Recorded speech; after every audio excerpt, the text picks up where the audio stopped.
Hi, good morning, my beloved student. How are you? I hope all of you stay good and stay healthy. Okay, now we will start our lesson. I hope all of you prepare yourself. Semua mempersiapkan diri ya, nak. Hari ini kita belajar tema 2, subtema 1, pembelajaran yang keempat. Nah, menceritakan informasi berdasarkan gambar yang diamati. Nah, sekarang kita amati gambar yang pertama. Ini adalah gambar apa, nak? Kamu boleh amati. Yang kedua, ini gambar yang kedua ya, nak. Nah, yang pertama, informasi yang dapat diperoleh dari gambar. Informasi dapat diceritakan dengan menjelaskan bagian-bagian gambar secara detail dan terperinci. Jadi kamu amati gambar ini, ya ceritakan gambar apa saja yang ada di sini secara detail dan terperinci ya, nak, dan bagaimana suasananya. Kemudian sampaikan juga gagasan pokok sesuai gambar, ya kan? Nah, kamu boleh membuat informasi berdasarkan gambar ini dan menceritakannya dengan menjelaskan bagian-bagian gambar secara detail. Setelah itu kamu boleh menyampaikan gagasan pokok sesuai dengan gambar. Jadi gambar yang pertama ini adalah gambar suasana yang asri, bersih. Sedangkan yang kedua ini adalah suasana di mana ini seorang ibu sedang membuang sampah sembarangan ini, nak, tumpukan sampah ini. Nah, kamu boleh tentu dari dua gambar ini kamu bisa mendapat informasi.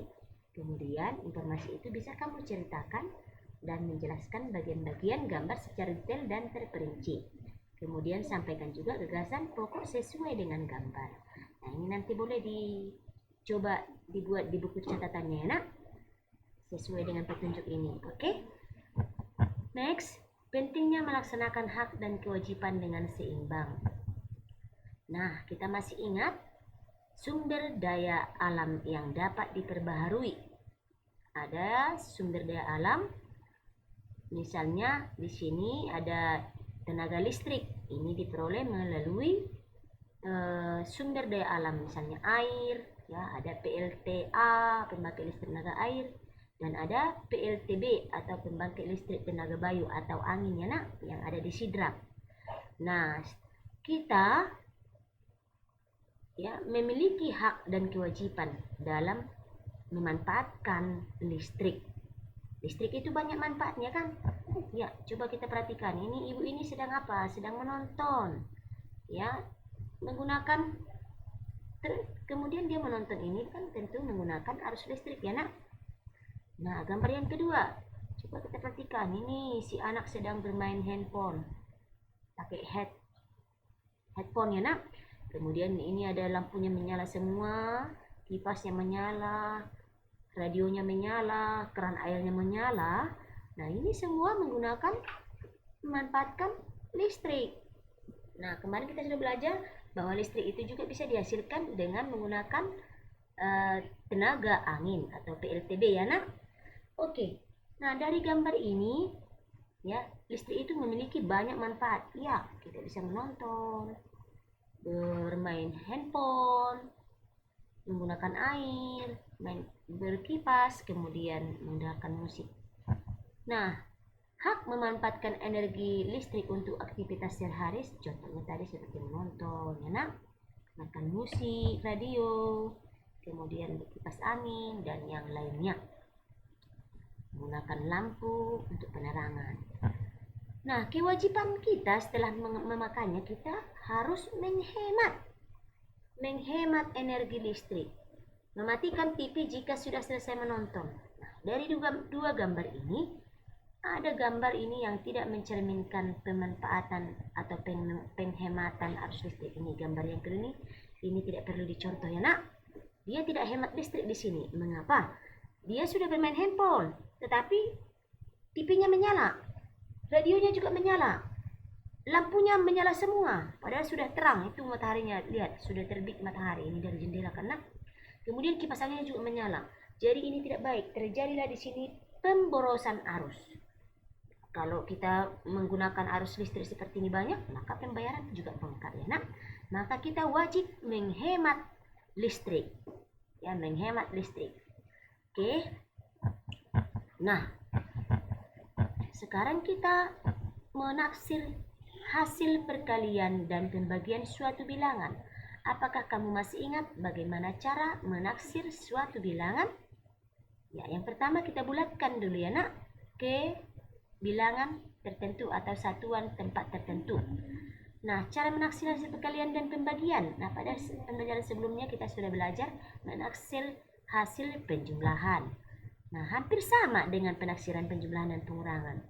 Ya, penafsiran hasil perkalian juga dan pembagian juga sama dengan penafsiran penjumlahan dan pengurangan. Nah, yang terlebih dahulu bulatkanlah dahulu tiap bilangan. Ya, betul ya, nak.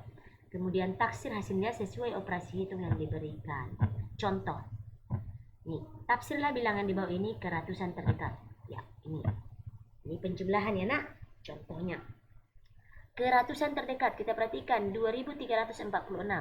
Kalau dikatakan ke ratusan terdekat, maka kita perhatikan puluhannya ya nak. Di sini 46. 4 ini lebih kecil dari 5, maka kita turunkan, berarti ini menjadi tetap 3 ya nak. Berarti ini menjadi, kita turunkan menjadi 2300 ditambah 2557. Nah, perhatikan ditafsir ke ratusan terdekat. Perhatikan puluhannya nak, 57.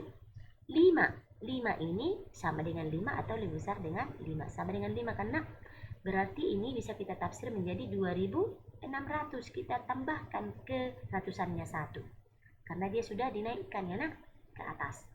Nah, maka penafsiran bilangan ini menjadi 2300 ditambah 2600. Mengapa ini 600 mem?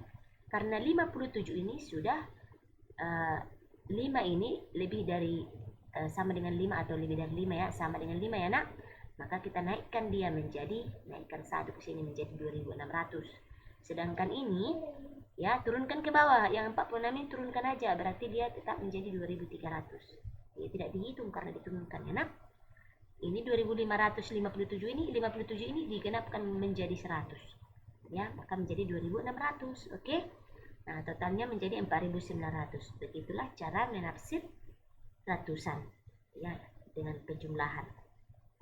Nah, tafsirlah bilangan di bawah ke ribuan terdekat. Nah, bilangan ini juga bagaimana kalau ke ribuan terdekat? Jadi kita perhatikan ratusannya ya nak. Nih, lihat ratusannya 346, 2346. Nah, ratusannya 300. 3 ini kurang dari 5, maka 2346 ini menjadi 2000 karena ke ribuan terdekat ya nak. Kemudian 2557, perhatikan ratusannya 5. Ya, berarti harus kita naikkan ke atas, berarti 2557 ini menjadi 3000 ya nak. Maka ini bisa kita tafsir menjadi 2000 ditambah 3000 sama dengan 5000. Inilah tafsiran setelah dibulatkan. Oke. Nah, contoh. Ini contoh untuk penafsiran perkalian ya. Perkalian terhadap puluhan. Oke, tafsirlah hasil 36 dikali 21 ke puluhan terdekat. Oke, 36. Perhatikan satuannya. Karena puluhan terdekat katakan nak, berarti kita perhatikan satuan. 6 itu lebih dari 5. Berarti menjadi 40 lain nanti. Tafsir hasil 36 ini menjadi 40 setelah tafsir ya nak. Kemudian 21. Perhatikan angka satuannya. 1 berarti kurang dari 5. Berarti kita turunkan ke bawah. Berarti jika ditafsir ini ke puluhan terdekat menjadi 20. Berarti taksiran hasil ini menjadi 40 ya, menjadi 40 dikali 20. Nih, 40 dikali 20. Nah, 4 kali 2 sama dengan 8. Tinggal tambahkan nolnya 2 ya nak, 1 2. Maka menjadi 800. Jadi hasil 36 kali 21 ke puluhan terdekat setelah ditafsir kira-kira 800. Begitu ya nak, itulah jawabannya. Nah, mengerti anak-anak kita, anak-anak mem seluruhnya? Semoga bisa dipahami ya nak. Jika ada yang kurang jelas, boleh diulang-ulang video mem ini ya nak. Kemudian boleh juga ditanya japri ke mem ya. Begitulah